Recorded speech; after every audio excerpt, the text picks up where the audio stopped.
यह कहानी एक पड़ोस की लड़की और लड़के की प्रेम कहानी है। तो बने रहिए हमारी कहानी के साथ।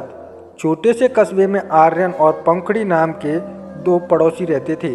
आर्यन पढ़ाई में तेज, अपने सपनों को लेकर गंभीर और जिम्मेदार लड़का था, जबकि पंखड़ी अपनी कला, कविता और किताबों की दुनिया में जीने वाली चुलबुली लड़की थी।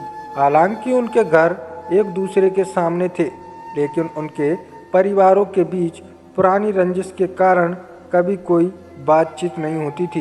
एक दिन कस्बे में तेज बारिश हुई और बिजली चली गई। अंधेरे में पंखड़ी अपनी छत पर किताब पढ़ने गई, जबकि आर्यन अपनी छत पर लैपटॉप पर काम कर रहा था। बारिश के बीच दोनों की निगाहें पहली बार मिली। पंखुड़ी ने हल्की मुस्कान दी और आर्यन ने सिर हिलाकर उसका जवाब दिया।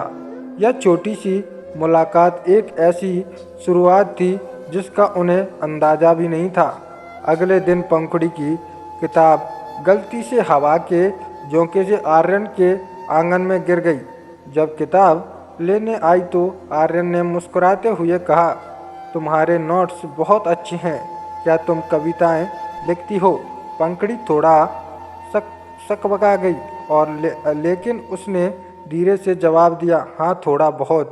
यहीं से उनकी बातचीत की शुरुआत हुई, दोस्ती से प्यार की ओर। अब आर्यन और पंखड़ी हर दिन मिलने लगे, कभी कभी छत पर तो कभी गली के किनारे।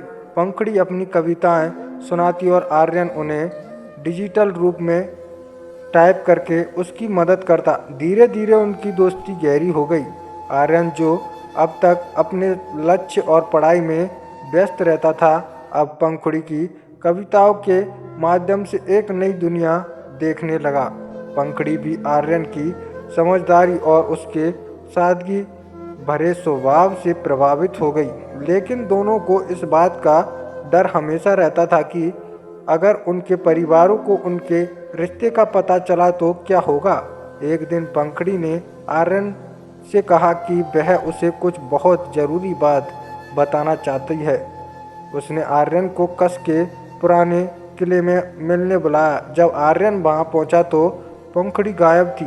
आर्यन ने उसे ढूंढना शुरू किया और तभी उसे किले के एक कोने में एक पुरानी चिट्ठी पड़ी मिली।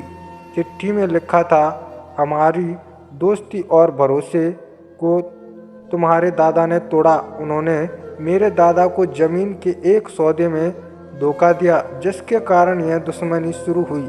आर्यन को यह पढ़कर झटका लगा। तभी पीछे से पंखुड़ी आई और उसने कहा, यह सब मैंने हाल ही में जाना है। मुझे पता नहीं था कि अगर तुम यह बात जानोगे तो शायद हमारा रिश्ता खत्म हो जाएगा। आर्यन ने थोड़ी देर सोचा और फिर कहा, यह सब पुरानी बातें हैं। अगर हमारे रिश्ते में सच्चाई और ईमानदारी है तो हमें इस दुश्मनी को ख़त्म करना होगा। परिवारों के बीच टकराव, हालांकि किस्मत ने उन्हें एक नई चुनौती दी। एक दिन पंखुड़ी के पिता ने दोनों को साथ देख लिया। यह बात पूरे मोहल्ले में फैल गई। दोनों परिवारों के बीच झगड़ा हुआ। आर्यन और पंखुड़ी को घर से मिलने जुलने पर रोक लगा दी। सच्चाई का उजागर होना है, लेकिन किस्मत को कुछ और ही मंजूर था। आर्यन का छोटा भाई रोहित घर के पुराने मामलों में से एक डायरी लेकर आया। यह डायरी आर्यन के दादा की थी। डायरी में दर्ज था कि जमीन के सौदे में असली दोषी एक तीसरा व्यक्ति था, जिसने दोनों परिवारों को आपस में यह पढ़कर दोनों परिवारों को अपनी गलती का एहसास हुआ। दोनों परिवारों ने अपनी दुश्मनी खत्म कर दी और आर्यन और पंखुड़ी के रिश्ते को मंजूरी दे दी। अब उनकी प्रेम कहानी सिर्फ उनके लिए नहीं बल्कि पूरे मोहल्ले के लिए मिसाल बन गई। पंखड़ी की कविताएं और आर्यन का साथ उनकी कहानी को खास बना देता था। उनके प्यार ने यह साबित कर दिया कि सच्चे रिश्ते हर बाधा को पार कर सकते हैं। इस तरह एक पुरानी दुश्मनी प्यार की ताकत से खत्म हो गई और उनकी प्रेम कहानी ने एक खूबसूरत अंत पाया। अगर आप यही मज़ेदार कहानी सुनना चाहते हैं तो हमारे चैनल टेडी स्टोरी को सब्सक्राइब कर लें। यह वीडियो सिर्फ और सिर्फ मनोरंजन के उद्देश्य से बनाई गई है। किसी की भावनाओं को आहत करना हमारा उद्देश्य नहीं है। धन्यवाद।